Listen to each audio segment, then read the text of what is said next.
蒲公英、黃粱和，童年常逗玩的野生植物，疏落生長於池塘小徑。早行夜歸，於晨光和燈影中，看它明暗的面貌成長變化。金黃的小花漸漸地褪落，白色的輕羽拱到了冠頂。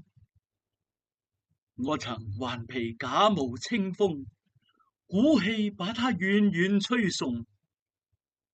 山狀的纖羽猛然脫落，隨一股氣流逸失，仿佛無情的歲月在疾風裏。我看見追不回的我。